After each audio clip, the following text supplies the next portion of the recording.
Hello everyone, నేను మీ 90s Ashok from Anantapur. చిన్నపిల్లలు ఉన్న ఇల్లు గలీజ్గా ఉంది అంటే ఆ ఇంట్లో పేరెంట్స్ బద్ధకస్తులు లేదా సరిగా పని చేయట్లేదు అని కాదు అర్థం. ఆ ఇంట్లో పుట్టిన బాబు కానీ పాప కానీ చాలా యాక్టివ్ అండ్ చాలా హెల్దీ కిడ్స్, ఆరోగ్యంగా ఉన్నారు, బాగా ఆడుకుంటున్నారు అని అర్థం.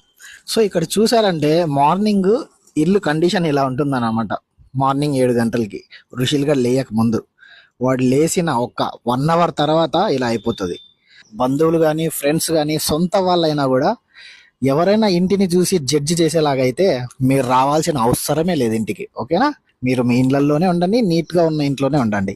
చిన్నపిల్లల్ని పెంచడానికి వాళ్ళ తల్లిదండ్రులు ఎంత కష్టపడుతున్నారు అనేది మీకు తెలియకపోవచ్చు, కానీ వాళ్ళకి తెలుసు. సో కొత్తగా పిల్లలు పుట్టిన పేరెంట్స్ ఎవరైనా కూడా ములాజు లేకుండా అలాంటి వాళ్ళని దూరం పెట్టేసేయండి, ఏం పర్వాలేదు.